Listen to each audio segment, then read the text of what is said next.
I mean, as a hooker, I used to love the scoot. Get that quick play of the ball. Your defenders are still going back.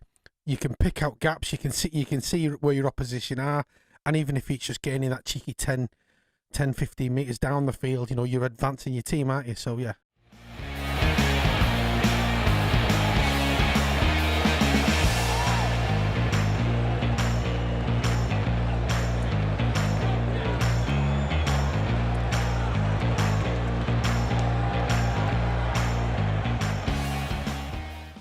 So we talk a lot in rugby league and about the modern ruck. Now, obviously, most of our audience follow rugby league, but for those who are maybe just getting into the sport, who've picked it up over lockdown, just learning the game for the first time in the early stages, what is the ruck, Dave? What are we talking about? Well, it's probably a term you didn't hear too much about 10 or certainly 20 years ago. It's probably what we called, when we were playing younger, the play of the ball. The play of the ball, yeah. You'd heard the term ruck is more familiar to rugby union. Mm-hmm. So our friends and cousins over in rugby union would ruck for the ball. In rugby league, you'd be tackled, you stand up, you would play the ball. But it's become far more important in the modern game of rugby league. Why do you think that's far more important, Dave? Why is it so pinnacle to the game? You can often track back the winners of a game to how they controlled the ruck. You can base everything back to that ruck, that play of the ball. You get six opportunities to score a try. You tackle 6 times or 5 times, you kick the ball deep. Yeah. The quicker you can play that ball, the more space you have. The defending team have to get back 10 metres.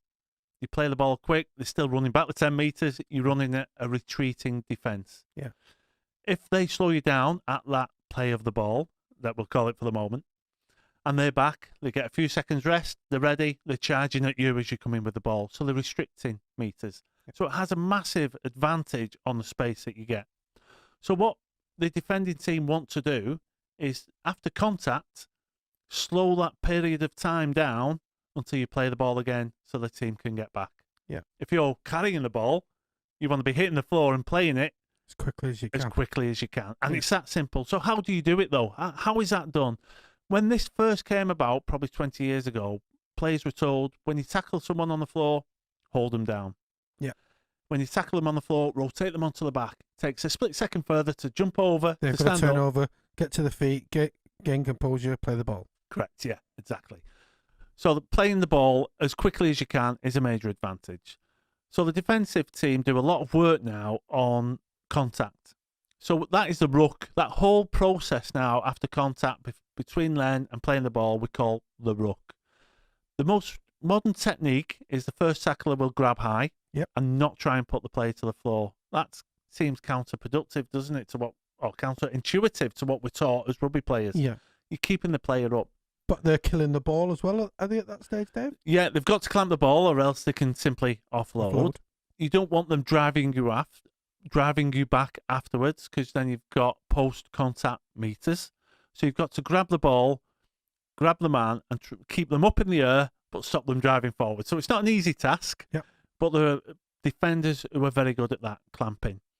The second one comes in and helps either with a shot into the ribs, because the purpose is to try and put some pain on your opposition, and they're trying to do the same. Stick one in the midriff. Yeah, exactly. If you can expose that, you're not looking for a cheap shot. They don't like that in rugby league. It's not a cheap shot, but it's part of the process. Just a clean, hard tackle, definitely. Part of the process. Yeah. They may squeeze the chest, the second player, to try and make it harder to breathe for the ball carrier. You're taking more energy out the ball carrier. Ideally, you want to hold that position for as long as you can. The ref will shout held.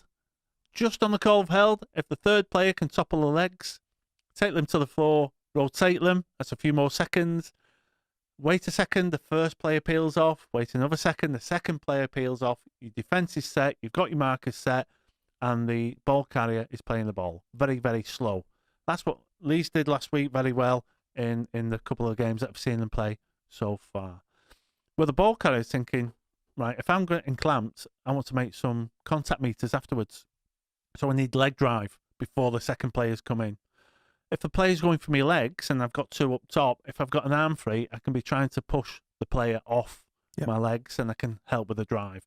If I can stop myself from going down at all on the call of held, I can play the ball much quicker.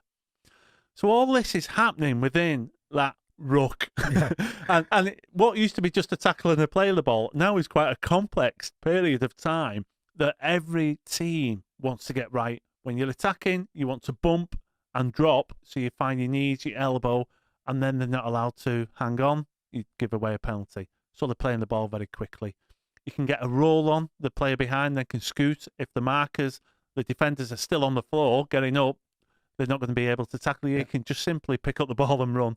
So you'll see teams like Saints have used that very well in the past. Kieran Cunningham, James Roby. I mean, as a hooker, I used to love the scoot. Get that quick play of the ball. Your defenders are still going back. You can pick out gaps. You can see where your opposition are. And even if it's just gaining that cheeky 10, 15 metres down the field, you're advancing your team, aren't you? So, yeah, a scoot. I always love the scoot. So as a hooker, you'll really know the value of that quick play of the ball. Yeah, most definitely.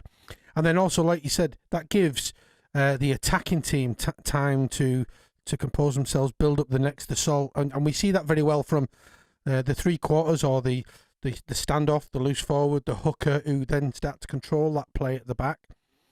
Kevin Brown does it, very well. Always talking to his team. Theo Fars, Johnny Lomax. I mean, give us some more examples there, Dave. Well, I like Alex Walmsley when he drives the ball in, because he's tall. He's able often to get his shoulders free, and you'll see him, if he doesn't feel as though he's making extra meters, he'll drop. Yeah. He'll use his strength to bump the top defender off, and he'll try and drop onto his knees so he can play the ball quickly. But there are several players across the league who can do that very well. I've seen David Fafita do it quite well. He's not renowned for that type of play. He's quite an exciting player for a prop, likes to offload.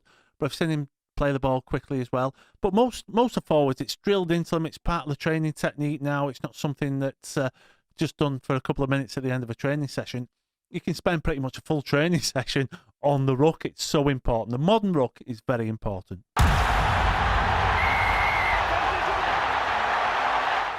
Thanks for watching. Don't forget to click, like and subscribe.